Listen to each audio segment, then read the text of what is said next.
반갑습니다. 건축시공 기술사 과목을 강의할 전병현입니다. 우리가 건축 분야에 일을 하고 있다면 누구나 다 기술사에 관심을 갖고 있습니다. 그렇지만 선뜻 이렇게 도전하기가 쉽지 않은 것은 여러 가지 이유가 있겠습니다만은 한 두 가지 정도를 생각해 보면은 이 건설 환경 변화에 있습니다. 시험에 합격을 지금은 한다 해도 연봉이나 수당에 크게 도움이 되지 않습니다. 그리고 직장을 옮긴다고 해도 이 자격증이 크게 좌우되지 않습니다. 그 다음은 시험이 어렵다는 거죠. 시험 범위를 보더라도 감히 도전하기가 쉽지 않습니다. 근데 우리가 각도를 조금만 달리 생각해 보면은 건설 환경이 어려울수록 자격증이 더 필요하지 않겠습니까? 내가 위기에 처했을 때 자격증마저도 없다면은 더 어렵게 만들 수가 있습니다. 그리고 시험이 어렵다는 문제도 주변에 보면은 공부를 못하는데도 자격증을 갖고 있는 분이 굉장히 많이 있죠. 그렇다고 보면은 기술사 자격증이라는 것이 공부로만 되는 것이 아니라는 것을 알 수 있습니다. 실질적으로 기술사는 요령이 많이 필요합니다. 모든 시험은 요령이 필요하지만은 요령이 가장 필요한 부분이 기술사 분야가 아닌가 이렇게 생각되어집니다. 그 이유에 대해서 제가 설명을 드리는데 이게 바로 맛보기의 핵심이다 이렇게 생각하면 되겠습니다. 우리가 시험장에 시험을 경험해 보신 분들은 누구나 다 아는 내용인데 어떤 문제에 대해서 주로 이 답안지 작성을 한 3페이지 정도를 작성하게 됩니다. 근데 이 문제에 대해서 이 개요와 이렇게 결론을 제외하면은 실질적으로 한 2페이지 정도를 작성한다 이렇게 생각되어집니다. 물론 또 시험의 균형을 위해서 이렇게 보조사항이 기재되죠. 보조 내용 여기에 주로 들어갈 수 있는 것이 이 분류라든지 특징이라든지 그 외에 필요성이라든지 이런 것들이 들어갈 수 있을 것이고 여기에 해당되는 내용은 개선사항이라든지 공사와 관련된다고 하면은 시공 중점관리, 중점관리사항 이러한 내용들이 들어갈 수 있습니다. 만약에 문제가 2가지 이상을 물었을 경우에는 이런 것들을 빠진다 해도 이 문제 각각 한 페이지 정도, 2문제라면은 2가지를 질문한다면 각각 한 페이지 정도를 기재한다고 이렇게 생각되어집니다. 결국은 내가 시공에 대해서 많이 알고 있으나 또 많은 자료들 박사 논문이라든지 그리고 다른 교재 여러 교재를 내가 요약을 해서 많은 자료를 갖고 있다 해도 결국 요약을 하면은 이 아이템 10가지 전후를 확보하는 것이 기술사의 핵심이다 이렇게 볼 수 있습니다. 내가 어떤 문제가 출제되더라도 이 시험장에서 바로 이 아이템 10개 전후를 빨리 기재할 수 있다면은 합격에 가깝게 접근했다 이렇게 볼 수가 있습니다. 그리고 페이지를 이렇게 늘리고 줄이는 것은 이 아이템 어떤 질문에 대해서 이 아이템 10개를 이렇게 적어 나가면서 이 보조 설명으로 늘리고 줄여서 이 페이지를 조절이 충분히 가능하다 이렇게 보아집니다. 그리고 이 보조 설명은 실질적으로 이렇게 공부를 하게 되면은 크게 어려움도 없고 또 출제자도 이 답안 채점자도 여기에는 별로 중점적으로 보지 않습니다. 그래서 내 마음대로 적어서 이 조절이 가능하다. 그래서 시험은 이 아이템 10개를 빨리를 찾아야 되는데 내가 어떤 문제가 출제되더라도 바로 확보할 수 있는 그 방법이 바로 요령이다. 자, 그러면 그 요령을 어떻게 쉽게 확보할 수 있느냐? 첫째는 그림 방법입니다. 그림 방법. 사실 그림 방법이 효과가 가장 좋다고 생각됩니다. 이 그림은 스케치 하듯이 마음대로 그리지만은 내가 암기를 억지로 하지 않아도 저절로 암기되어지죠. 암기가 되어지는 그림이라는 것이 머리에 형상화가 되기 때문에 쉽게 암기할 수 있다는 것이 되겠습니다. 그 다음에는 짧은 문장으로 하되 반드시 의미가 확실해야 됩니다. 의미가 확실하지 않고 그냥 첫 자를 암기했다면은 이거는 시험장에서는 잘 기억이 나지 않습니다.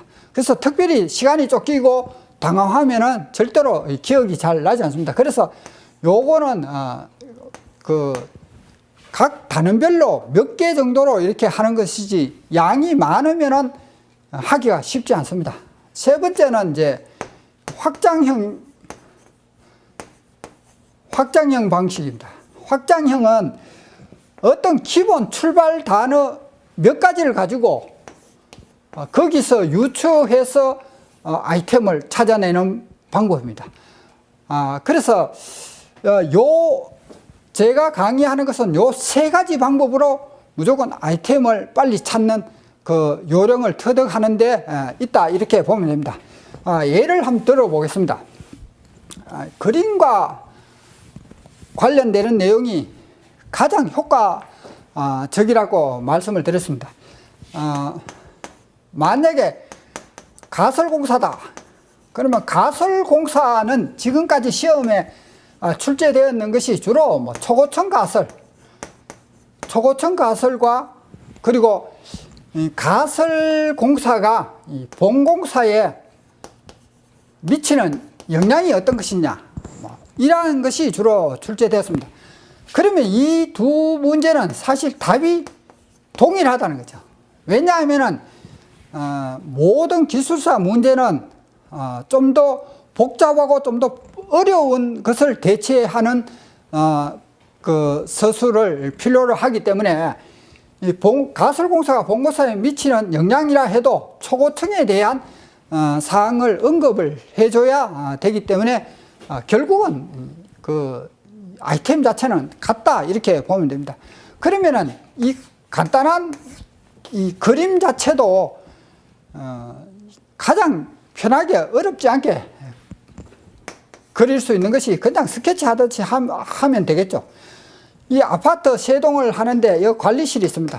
그러면은 이렇게 장난하듯이 자, 첫째 진입로와 그 하치장에 대해서 체크를 해야 되고, 그 다음에 가설 전기와 가설 용수 이런 것이 체크돼야 되고, 그 다음에는 타워 크레인 이 기계 장비죠. 기계 장비에 대해서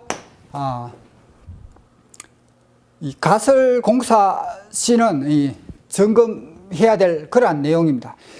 그 다음에는 이 평면도 다음에 이 단면도를 하나 그려서 자, 이 고소작업, 초고층해야 되니까 고소작업, 그리고 화재에 대해서, 그리고 수직 수평의 그 연락망, 그리고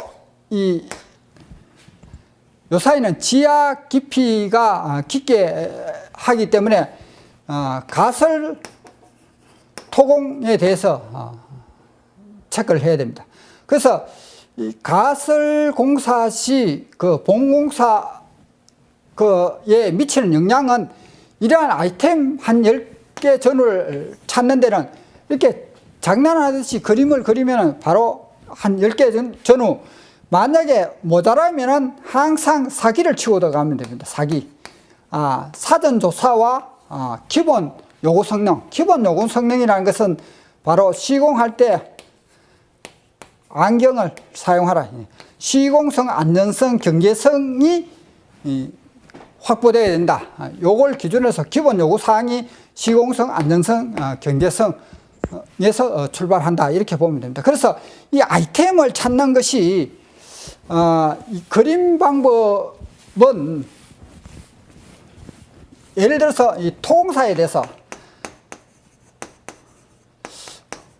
토공사는 반드시 그 시험이 치룰 때마다 한 문제는 출제되는데 주로 이제 도심 근접 시공시 유의사항, 그렇지 않으면 지하 수위가 높은 현장을 어떻게 관리할 것인가, 그렇지 않으면은 그 주변 치마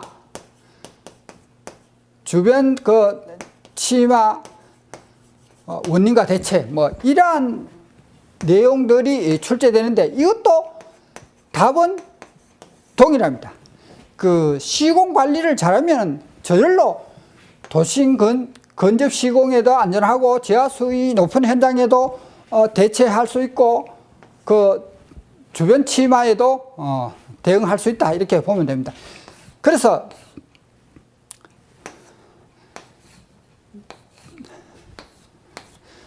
자, 이 토류벽을 강성으로 해야 되겠죠. 그리고 척압에 대해서 대비를 해야 됩니다. 척압이라는 것은 토압과 수압, 그리고 지하수를 관리를 해야 됩니다. 그리고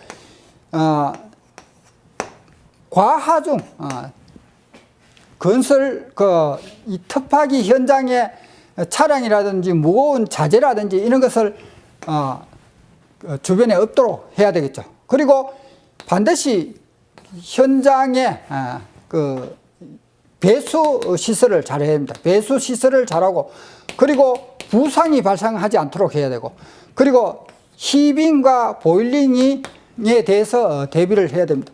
그리고 건입장을 확보해야 됩니다. 그 다음에 뒤체험을 잘해야 되죠. 뒤체험을 잘해야 됩니다. 그리고 주변 인근 건축물에 대해서 언더피닝, 그리고 개척관리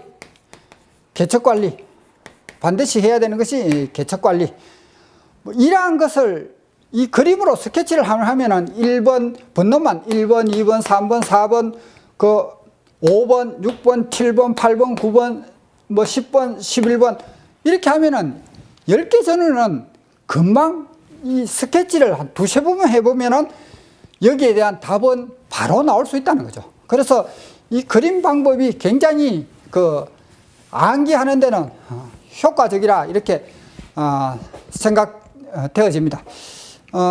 예를 들어서 그 요사이는 이제 초고층 시대이기 때문에 초고층에 대해서 초고층을 어떻게 관리할 것인가에 대해서 우리가 그 아이템을 찾는다면은 자, 네네네네 이 초고층이니까 첫째는 내풍, 바람이 안정해야 되고, 불의 안정, 내화에, 그리고 지진에, 그리고 내구성이 있는 구조체로 해야 됩니다. 그리고 중요한 것이 초고층은 이 공정 관리를 잘해야 됩니다. 공정 관리를 잘하면 바닥판 시공을 빨리 해야 되죠. PC를 한다든지 건식화 한다든지 이렇게 하고, 그 다음에 이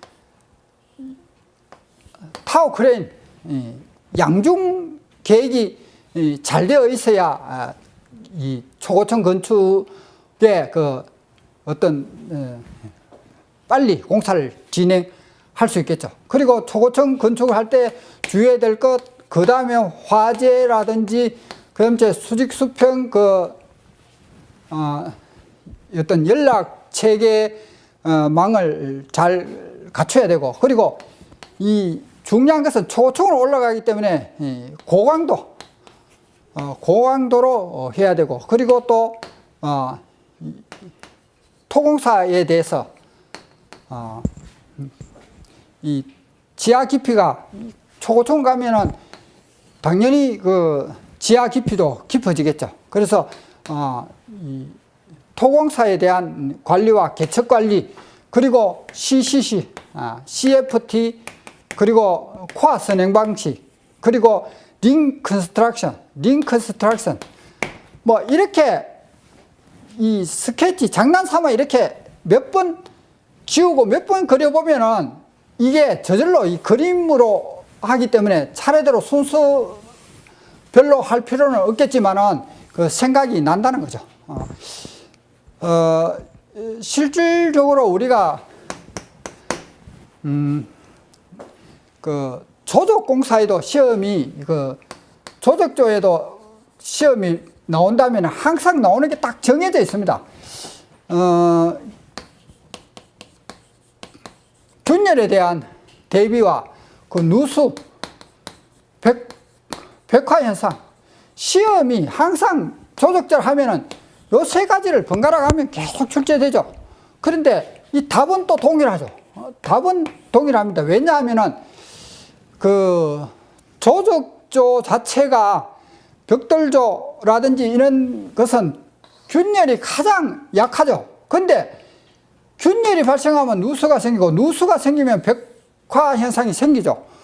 다시 말해서 누수, 백화가 안 생기려면 균열 발생하지 않도록 하면 되죠. 그러니까 결과적으로는 답이 동일하다. 그래서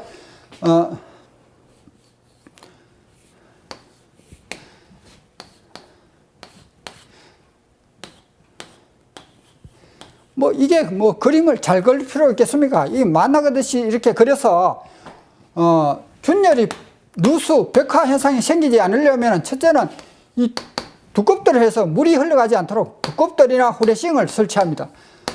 그 다음에 요 물꺾기를 해야 되죠. 물이 스며들지 않아야 되기 때문에. 그 다음에 이 테두리보를 해야 됩니다. 그리고 컨트롤 조인트 설치를 해야 되고, 그리고 여기에 보면은 그 린텔 빔 혹은 아래 실빔을 하는데, 요걸 창호가 이렇게 있으면은 자, 힘이 그 창문을 위해서 그 힘이 균일하게 전달하기 위해서 이렇게 그 빔을 린텔 빔, 실빔을 아래에 이렇게 설치하는데, 이걸 건물 전체로 돌리는 것을 본더빔이라 합니다. 본더빔은 물론 테두리보도 건물 전체로 돌아가죠. 기초도 전체 돌아가기 때문에 다 본더빔이라 합니다. 그러나 이 창문을 본더빔으로 하면 훨씬 더 튼튼해지겠죠. 그 다음에 이렇게 벽돌 사키에 대해서, 그 다음에는 연결 철물에 대해서, 그리고 요 접착, 그 조적조의 접착제가 좋아야 되겠죠.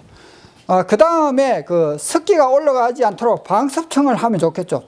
이 지하는 참, 기초는 이 침하되지 않는 것이 좋겠죠. 이렇게 그림을 그려서 차례대로 쭉 내려오면은 아이템 10개는 그림을 두세 번만 그려보면 아이템 10개를 찾습니다. 그러면 아이템 10개를 찾을 수 있다면은 보조 설명은 내가 몇 번만 연습해보면 충분히 그 확보할 수 있습니다. 그래서 시험은 이렇게 그림을 잘 그리는 것이 암기에 굉장히 도움을 줄 수 있습니다.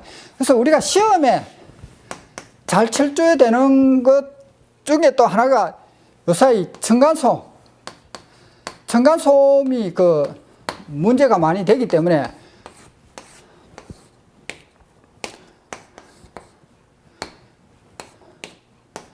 층간소음에 대해서도 이렇게 그림 그리듯이 이렇게 편하게 그려서 이 콘크리트 탓을 할 때 그 중량으로 고강도로 이렇게 할 필요 있고, 두께는 그 법적으로 210 이상으로 하도록 되어 있죠. 그 다음에 이 뜸바닥 구조는 그 본문 강의에 들어오면은 한 번만 설명드리면 이게 무엇인지 알 수 있습니다. 근데 바닥 위에 요 마감재도 크게 좌우가 되겠죠. 소음에. 층간소음에 이 마감재가 소음이 되지 않는 그 마감 그런 종류로 하는 것이 좋겠죠. 그 다음에 천정을 이중 천정하면 되겠죠. 이중 천정. 그리고 엘리베이터를 설치하죠. 엘리베이터 소음이 발생하지 않도록 엘리베이터 소음에 신경 쓰고, 또 배수, 요거는 이제 각종 설비 배관으로 해서 그 소음이 발생하죠. 그러니 배관에 관련된 소음, 그리고 창문, 그리고 외부의 차량이라든지 외부 소음이 있겠죠. 이렇게 그리면 10개 전후를 찾는 것이 그렇게 어렵지 않습니다. 그래서 층간소음이다 이러면 나는 시험장에 하니까 적을 게 없다 이렇게 하는데, 실질적으로 이렇게 그림 방법으로 하면은 이 아이템 10개를 찾는 방법이 쉽습니다. 그 다음에 훈련이 이제 중요하죠. 그림을 한두 개 추가하는 거, 그리고 내가 그 보조 설명으로 그 답안 양을 조절하는 것, 이런 것은 훈련을 통해서 조금 필요하다 이렇게 보면 되겠습니다. 그 다음에 그림에 대해서 설명을 드렸고, 그 다음은 방법으로 이 문장을 이용하는 문장.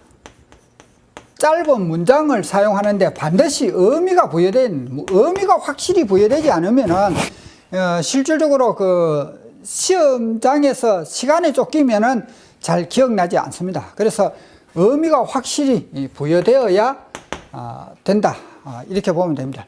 예를 들어서 지금 현재 모든 공사는 그 복잡화되고 초고층화되고 이렇게 하기 때문에 그 프리워크 대부분 공장에서 만들어서 현장에서는 간단한 조립하는 그런 공정으로 유도를 하고 있습니다. 이와 같이 프리워크와 관계되는 그런 내용이라면은 프리워크에 해당되는 게 대표적인 게 PC죠. TPC, GPC, 그리고 하프 PC, 그리고 또 패러데크라든지, 그렇지 않으면 깽폰 같은 경우도 대부분 그 현장에서 거푸집을 만드는 것보다는 대형으로 공장에서 만들어서 거푸집을 시스템화해서 하면은 그게 다 이 프리워크 형태가 됩니다. 이 프리워크에 대한 것은 이게 대량으로 노인, 공원 제공하라. 필요성이죠. 프리워크의 필요성이 뭐냐? 대량 생산, 그리고 노동력 절감되고 인건비 절약되죠. 이 공기가 단축되죠. 원가가 절감되겠죠. 그리고 재해가 적어집니다. 아무래도 그 현장에서 일하는 그 양이 적으면 재해도 줄어들 것이고, 이 공업화를 유도할 수 있죠. 그래서 이 프리워크와 관계되는 어떠한 문제에도 필요성을 이렇게 사용할 수 있다는 거죠. 특별히 우리가 좀 힘든 것이 뭐냐 하면은 그 순서가 딱 정해져 있는 것은 의미가 만들기 힘들죠. 그런데 의미를 확실히 만들어 놓으면은 그렇게 굉장히 암기하기가 쉽다는 거죠. 예를 들어서 철골공사에 공장에서 가공하고 그 품질 관리하는 공장 가공의 순서 같은 경우도 그냥 원, 본, 변, 금, 절, 구, 그리고 가,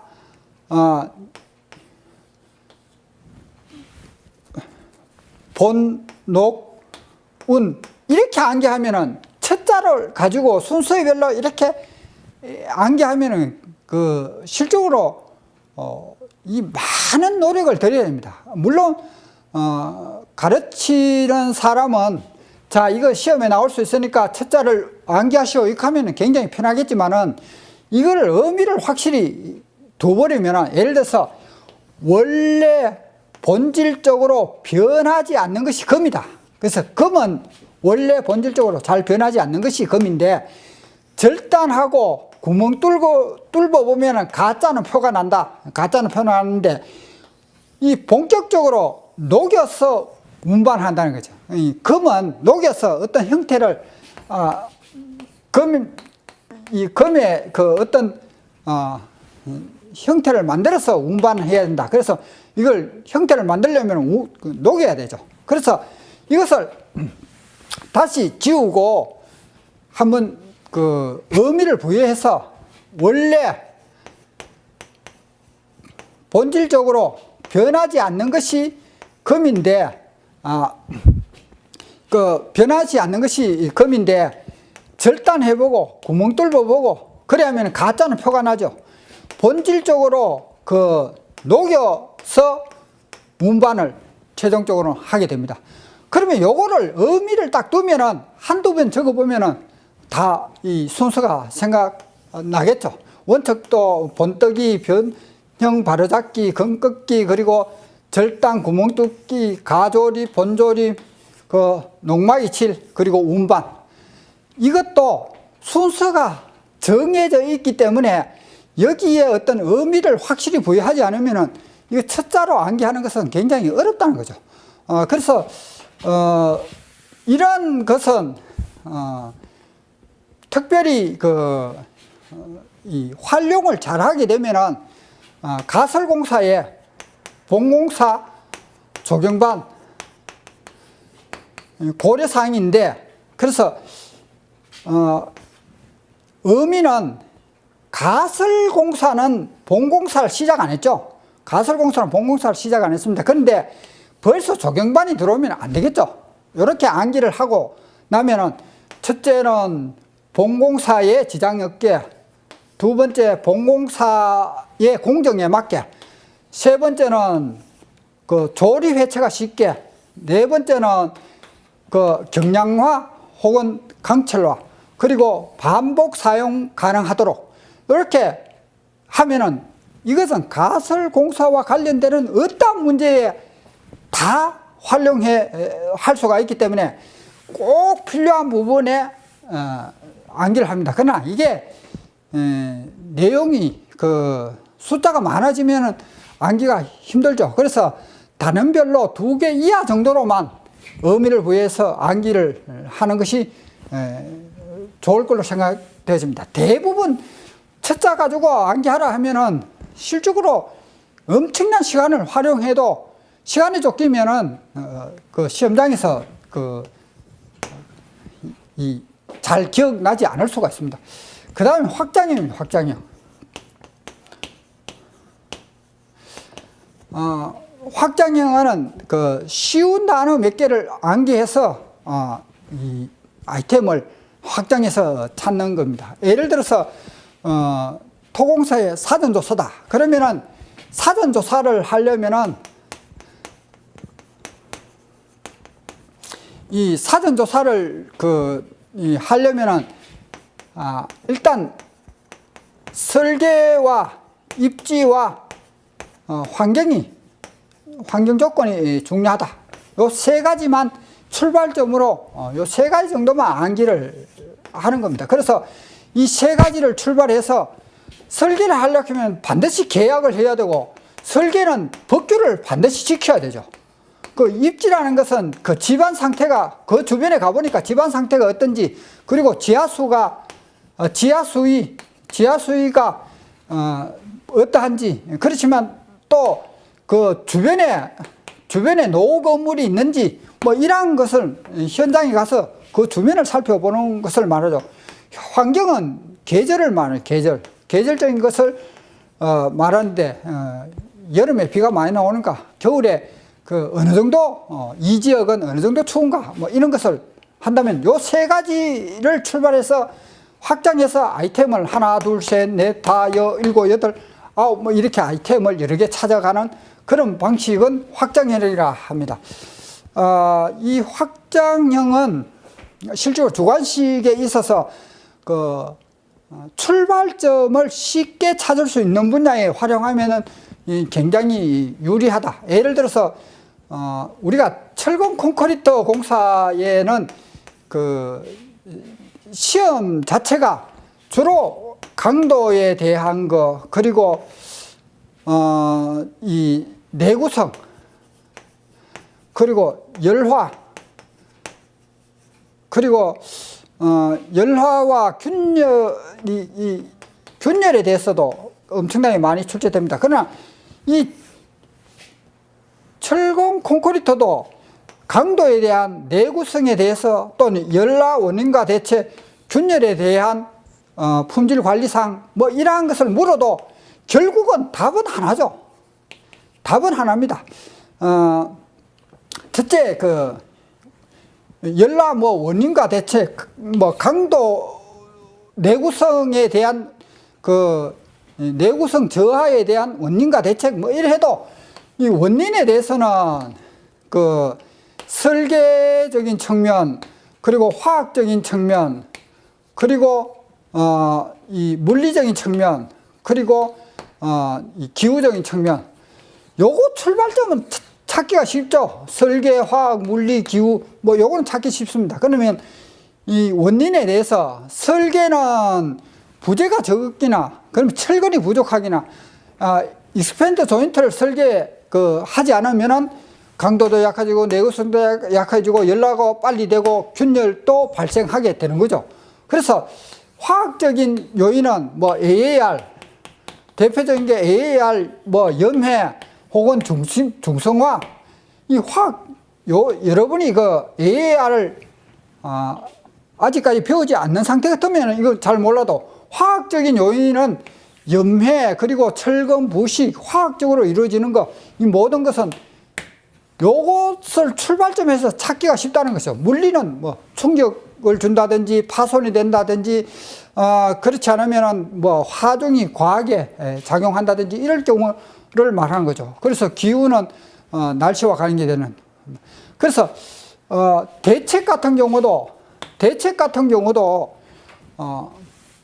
자, 재료적인 거, 그리고 배합을 잘하고 시공을 잘하고 양생을 잘하고 시험 등으로 품질 관리를 잘하면은, 자, 재료 좋은 거 쓰고 배합 잘하고 시공 잘하고 양생 잘하고 시험으로 품질 관리를 잘하면은 강도도 강해지고 내구성에 문제가 없고 열화도 안 생기고 균열 발생도 당연히 안 생기겠죠.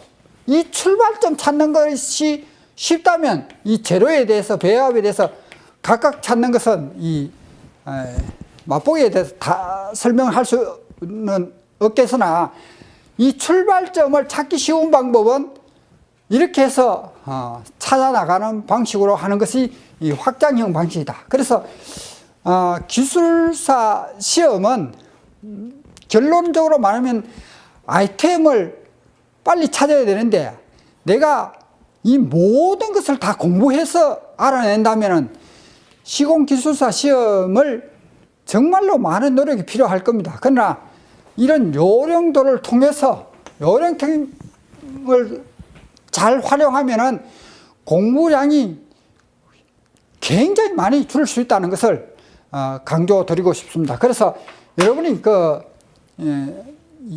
그냥 교재를 보면은 엄두도 안 나는 기술사 시험이지만은 실질적으로 요령을 좀 활용하면은 충분히 한번 도전해 볼 수 있는 분야가 시공기술사 분야다, 이렇게 생각하면 되겠습니다. 자, 이상으로 건축 시공기술사 맛보기 강의를 마치도록 하겠습니다. 감사합니다.